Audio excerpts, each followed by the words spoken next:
Oi gente, tudo bem? Estou aqui para mais uma entrevista e hoje estou com o Dr. Guilherme Souza, urologista especialista em fertilização. Então ele vai falar um pouquinho sobre ele e vamos começar com as perguntas. Tudo bem, Adriana? Obrigado pelo convite. Meu nome é Guilherme Souza, eu sou urologista, sou especialista em reprodução humana e, como eu estava falando para a Adriana, eu sou um urologista meio intrometido. Minha especialidade é infertilidade masculina, mas eu também me especializei em fertilidade feminina. Então hoje a gente vai tentar resolver os problemas de todo mundo que mandou pergunta aqui para a Adriana. Bom, então aqui eu já estou com algumas perguntinhas que as nossas leitoras mandaram pelo Facebook. Então vamos começar com a primeira pergunta, que é a Roseli Saturnino de Menezes. E ela faz a seguinte pergunta: gostaria de saber sobre muco, se pode melhorar, se tem algum remédio ou se tem alguma solução para quem tem muco. Fala pra gente, doutor. O muco não é necessariamente um problema, né? Todas as mulheres produzem muco. Algumas mulheres podem se incomodar com a presença do muco ou acreditar que o fato de ter mais ou menos muco pode atrapalhar na fertilidade. Mas a questão é a seguinte: ter o muco não diminui a possibilidade da mulher engravidar. Toda mulher precisa ter o muco. O muco é parte da fisiologia da mulher e ele é necessário para a fertilização acontecer. Então uma pessoa que está tendo dificuldade para engravidar e está incomodada com o muco, ela tem que, na verdade, procurar outras causas e não achar que é o muco que está causando a dificuldade. O muco não é problema e não há necessidade de se tratar a presença ou ausência do muco, porque algumas mulheres podem ter mais ou menos quantidade desse muco. Então eu não diria que isso é um problema para engravidar e não recomendaria nenhum tipo de tratamento pelo fato da pessoa ter muco com relação a ter dificuldade para engravidar. Bom, aproveitando até essa pergunta, eu fiz essa pergunta até para o doutor assim que eu cheguei. Doutor, quando a mulher ela é uma tentante, né? Tanto a mulher quanto o homem, eles estão tentando.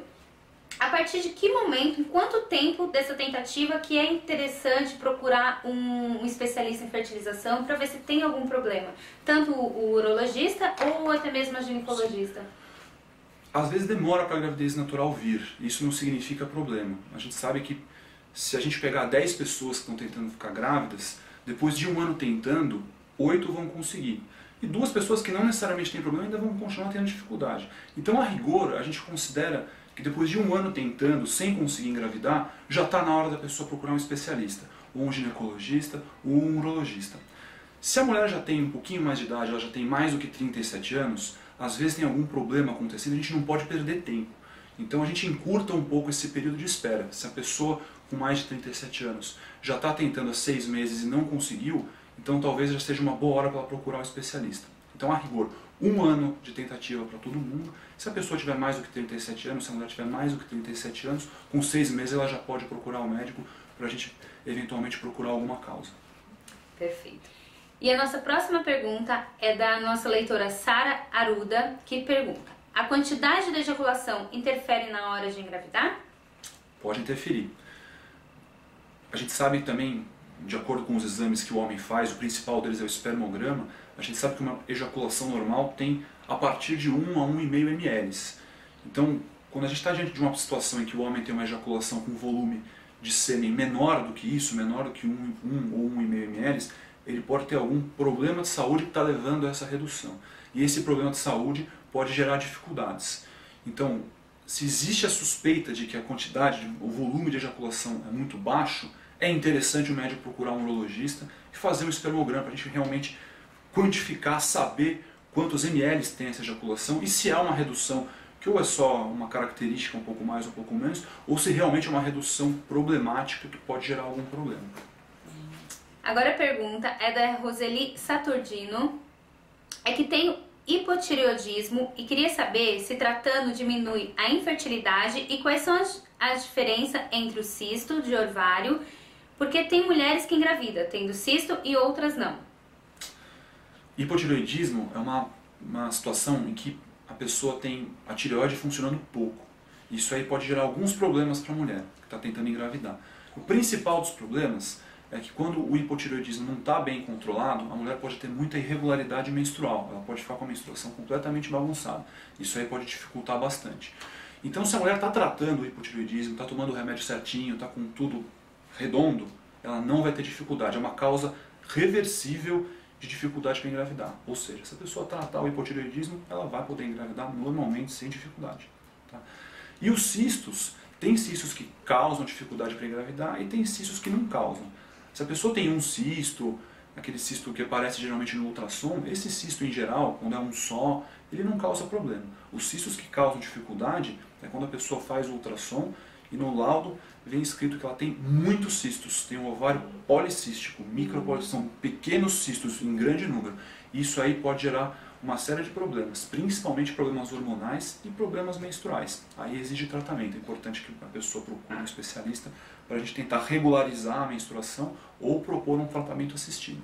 Bom, agora a pergunta é da Elizabeth Paixão.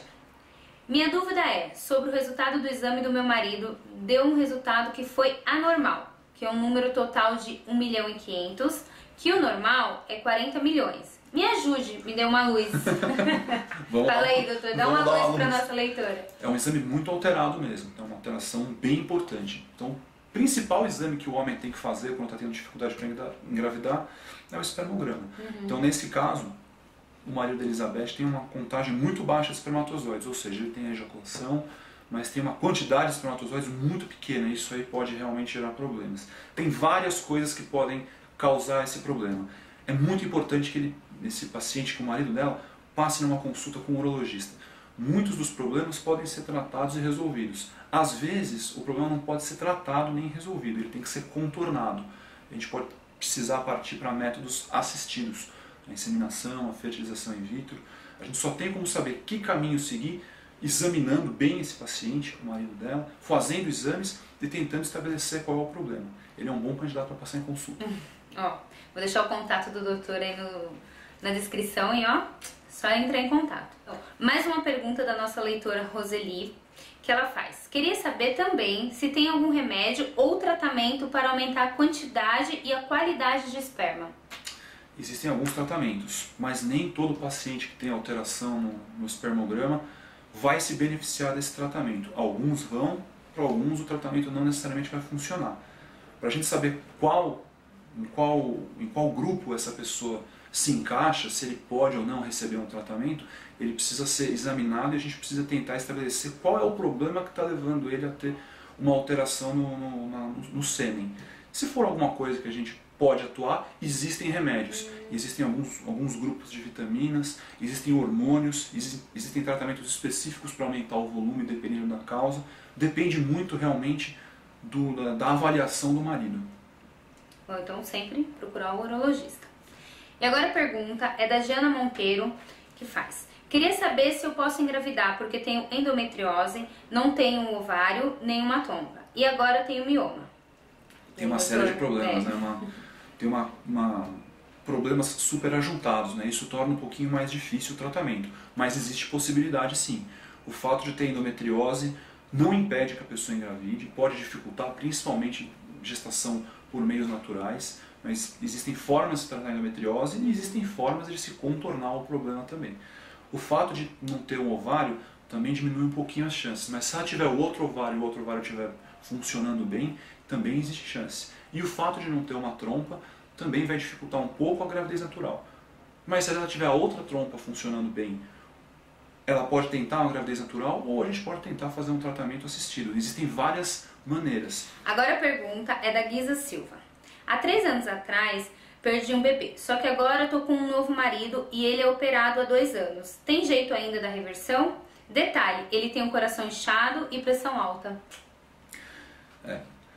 O fato de ele ter sido operado há 2 anos, ter feito a vasectomia há 2 anos, a chance dele ter sucesso na reversão é muito alta, porque a reversão foi feita há muito pouco tempo. A gente sabe que os homens que fizeram reversão há menos de 15 anos têm uma chance muito boa de ter sucesso, de conseguir gravidez com a reversão. Ele reverteu há 2 anos, é muito pouco tempo, está num momento ótimo para ele fazer a reversão.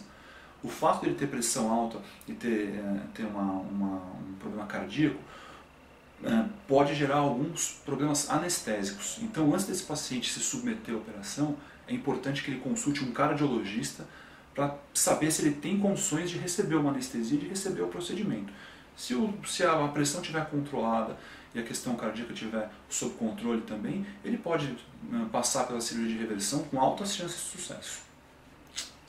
Então, agora a pergunta da Kelly Vieira. Queria saber se o peso em excesso causa infertilidade. Essa pergunta é muito boa.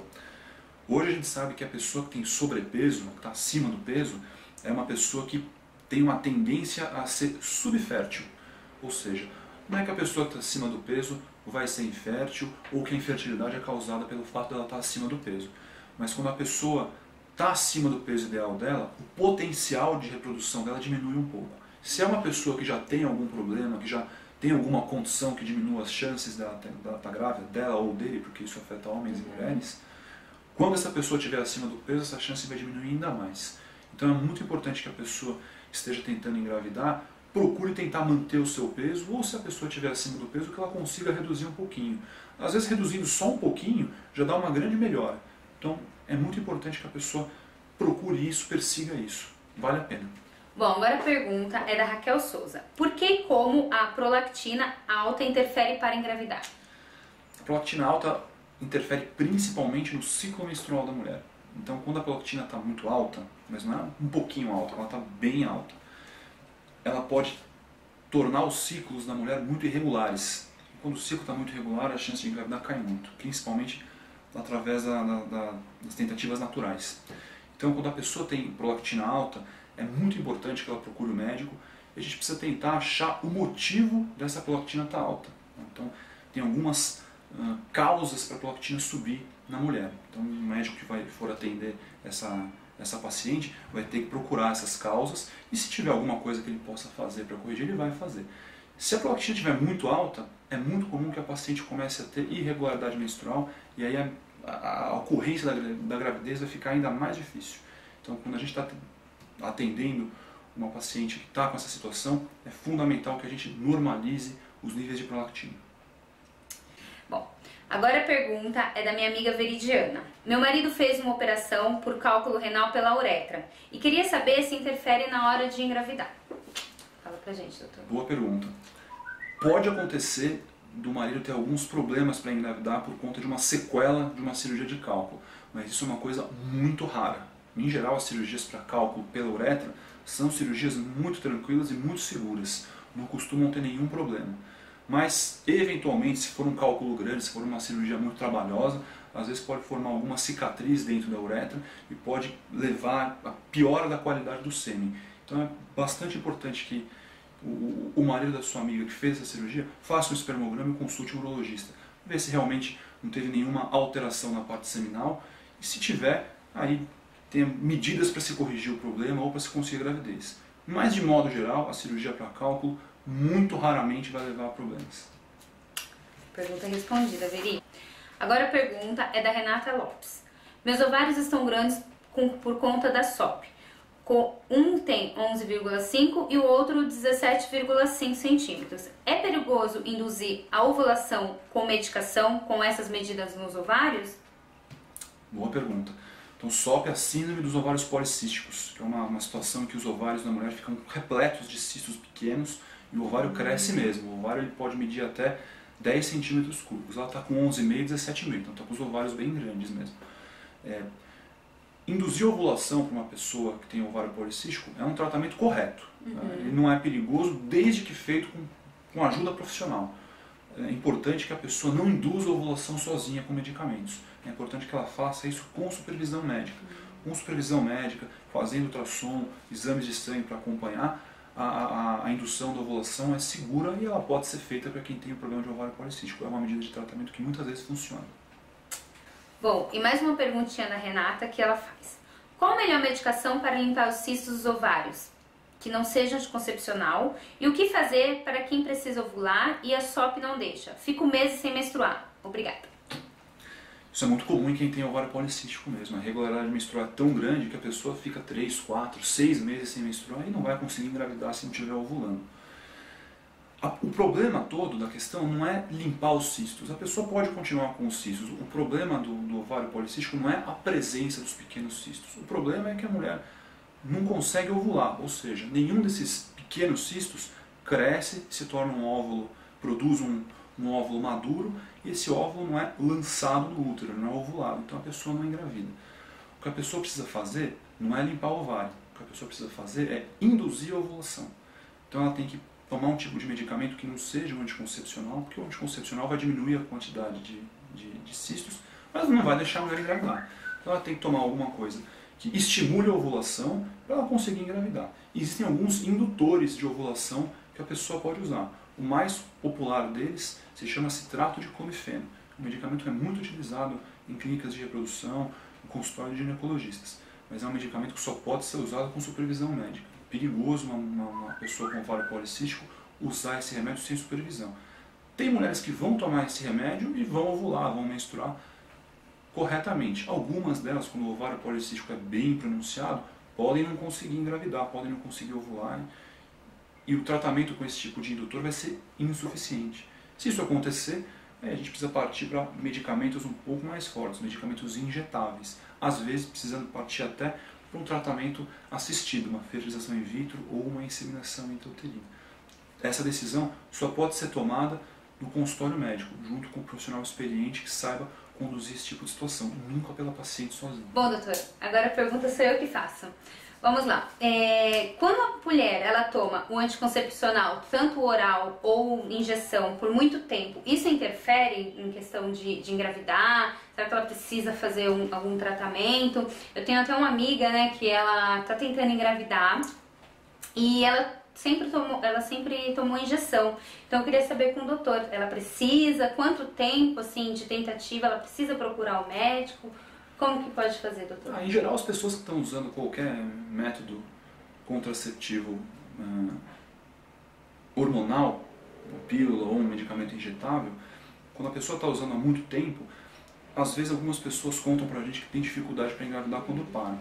Mas o que na verdade acontece é o seguinte, quando a pessoa para a pílula depois de ter tomado bastante tempo, ela pode levar algum tempo, alguns meses, até voltar a menstruar normalmente. Então o fato de tomar pílula não faz a pessoa ter dificuldade para engravidar. Mas às vezes o corpo demora para voltar a ter o ciclo menstrual regular sem a ajuda do remédio. Então quando a pessoa para a pílula, a gente tem que começar a contar o tempo que ela está tentando, depois que ela tiver tido a primeira menstruação sozinha, sem pílula. Acontece às vezes de ficar 2, 3, 4 meses sem menstruar, então ainda não está valendo, o corpo ainda está se reacostumando. Depois de um tempo o corpo vai voltar a menstruar normalmente, a pessoa vai começar a ter a menstruação, o ciclo menstrual regular, e aí ela vai ter a mesma probabilidade de engravidar do que qualquer outra pessoa. Mas a questão fundamental aí é ela começar a contar o tempo a partir do ponto em que ela voltou a menstruar. Isso regularmente, né? Regularmente. Todos os meses. E isso mais ou menos quanto tempo, em questão de meses? A gente considera como sendo normal a pessoa que leva até 6 meses para voltar a menstruar quando para a pílula. Parou a pílula, ela tem 6 meses para voltar a menstruar. Se ela não voltar a ter os ciclos menstruais normais depois de 6 meses, aí ela precisa procurar um ginecologista, fazer uma avaliação para ver se tem alguma coisa acontecendo do ponto de vista hormonal. Perguntinha. Bom, agora a pergunta é da Rayane Lucena. Oi, tudo bem? Tenho 20 anos, estou tentando engravidar há 1 ano e 3 meses. Engravidei aos 14 anos, só que minha bebê nasceu de 6 meses e morreu. Que pena, né? Desde então eu tomei o remédio Tamisa 30 para evitar. Parei há 1 ano e 3 meses e não consigo engravidar e minha menstruação tem mês que vem, aí passa às vezes 2 meses sem vir e quando vem passo 15 dias menstruando com um fluxo fortíssimo. Será que minha primeira gravidez me deixou com sequelas e isso me atrapalha a engravidar? Desde já, muito obrigada, beijos. O que está acontecendo é o seguinte, é exatamente aquilo que a gente estava conversando na outra pergunta. Ela parou o remédio que ela estava usando para evitar e o ciclo dela não voltou a ficar normal. Então, muito provavelmente, essa pessoa tem um problema ovulatório. Ela está tendo dificuldade em ter ciclos menstruais regulares, então ela está tendo dificuldade para engravidar por conta disso. Ela precisa ser consultada, ser avaliada, a gente precisa ver por que ela está tendo essa irregularidade menstrual, a gente precisa ou resolver o problema ou contornar o problema, sempre essa filosofia. E aí ela pode engravidar. Com relação à primeira gravidez, é muito pouco provável que a pessoa tenha uma sequela da primeira gravidez que impeça ela de engravidar. Isso pode acontecer. Às vezes, se a pessoa precisou fazer uma curetagem, ou precisou fazer uma cirurgia uterina, ela pode ter alguma cicatriz dentro do útero que pode dificultar uma nova gravidez. Então, para afastar esse problema, a pessoa pode fazer exames que avaliam a parte interna do útero e se tiver algum problema, alguma cicatriz, isso pode ser tratado também pelo ginecologista sem dificuldade alguma. Tá? Mas de modo geral, o fato de ter tido a gravidez anterior não vai gerar sequelas. Em geral, isso não acontece. Bom, agora a pergunta é da Patrícia Rocha. Doutor, minha dúvida é se o corrimento atrapalha engravidar, porque minha mãe ficou tentando por 2 anos para conseguir engravidar do meu irmão, e ela também tinha. Eu acho que nesse caso, o mais interessante para a Patrícia é ela realmente procurar o ginecologista e fazer o tratamento do corrimento, tratar bem tratado. Precisa ver se realmente é um corrimento patológico, ou seja, se é um problema de saúde que está levando ao corrimento, ou se é só a secreção vaginal habitual. Muitas vezes as pessoas confundem. Então é importante ela procurar também o ginecologista e resolver esse problema se ele existir. Com o problema resolvido, ela vai ter as tentativas dela. E aí ela entra naquela nossa estratégia. Se ela passar de 1 ano tentando e não conseguir, aí ela procura um especialista para ver se tem alguma outra coisa acontecendo, mas já com o corrimento resolvido. É a forma mais fácil de se responder essa pergunta. Agora, para encerrar, a pergunta é da Elisa Lili. Oi, eu tenho ovário micropolicístico e o que faço? Boa pergunta. Primeira coisa é saber se a paciente está realmente tendo dificuldade para engravidar, se o casal está tendo dificuldade para engravidar. Às vezes o casal ainda nem começou a tentar a ter gravidez. O fato de ter ovário micropolicístico não quer dizer que a pessoa vai ter dificuldade. Significa que ela pode ter dificuldade, e a dificuldade pode ser por conta do ovário micropolicístico. Então, se o casal está tendo dificuldade para engravidar e ela já sabe que tem ovário micropolicístico, a melhor coisa a fazer é uma avaliação do casal. O casal passar com um especialista em reprodução humana para ver se tem alguma coisa além do ovário micropolicístico que está causando dificuldade. Se não tiver mais nada, for só ovário micropolicístico, existem estratégias para se tratar o casal que está tendo dificuldade por conta dessa situação e, em geral, as taxas de sucesso são muito altas. Todos os problemas que a pessoa pode ter para engravidar o ovário micropolicístico, eu diria que é uma das mais fáceis de se resolver, é que tem as melhores taxas de gravidez. Então a melhor coisa aí é, se tiver tendo dificuldade, mais de 1 ano tentando sem conseguir, procurar um especialista. Ótimo. Bom, e aí, como eu falei para encerrar, mas eu sempre tenho outra perguntinha. Quando eu cheguei aqui, foi engraçado que eu até brinquei com o doutor. Eu falei, nossa, doutor, acho que as pessoas estão olhando e falando, nossa, você já tem um filho e você vai passar com o doutor urologista, né, especializado em fertilização. E aí ele disse, é muito comum, às vezes a pessoa já tem um filho e acontece de ter infertilidade. Então, doutor, responde pra gente o que acontece, porque muitas vezes a pessoa já teve um filho, que é o mesmo parceiro, e numa segunda tentativa de gravidez, ela tem dificuldade. Fala um pouquinho. Isso é bastante comum, isso acontece mesmo. Tem até um nome isso chama infertilidade secundária. Então o casal já tem filho, já engravidou, já estão com a família pronta, mas querem aumentar a família. E aí vão tentar lá e tem dificuldade para ter o segundo. Isso chama infertilidade secundária. Tem algumas coisas que estão mais frequentemente associadas com esse problema. Então é muito importante a gente procurar causas que podem ter acontecido depois da primeira gravidez. Algumas coisas podem ter acontecido. A mulher pode ter sido operada por algum motivo, às vezes o homem pode ter uma varicocele que piorou nos últimos anos, às vezes a mulher na época tinha 30, 32 anos, agora já tem 39, 40, então já tem um pouco mais de dificuldade. Ou seja, várias coisas podem ter acontecido nesse meio tempo. Então é obrigação do médico aí sentar com o casal e procurar causas que podem estar explicando esse problema. Dentre as coisas que podem levar a essa situação, a causa mais comum são problemas leves no espermograma do homem. Então, geralmente, às vezes o homem pode ter varicocele, que são as varizes do testículo. Isso aí pode estar piorando a qualidade do sêmen ao longo dos anos. E na primeira tentativa o sêmen estava bom, agora não está tão bom. Aí precisa fazer algumas medidas para tentar melhorar a qualidade do sêmen. Ou então procurar outras causas, como eu falei, cirurgias que a mulher fez, ou outros problemas de outra natureza. Bom, gente, então acabaram as perguntas e eu gostaria de agradecer muito, doutor, muito obrigada pela oportunidade. E se você tem mais alguma pergunta, pode mandar aqui, eu vou deixar a descrição, tem o Facebook, tem o meu e-mail, pode mandar que eu vou encaminhar para o doutor, ele vai resolver todas as suas perguntinhas. E não se acanhe, de repente você pode pensar, urologista é só para homem, mas não, o doutor ele é um pouquinho intrometido, ele atende também mulheres, então fique à vontade, pode mandar um e-mail para mim, que eu encaminho para o doutor e com certeza ele vai tirar todas as dúvidas, tá bom? Um beijo grande, fiquem com Deus e até mais, tchau, tchau! Obrigado.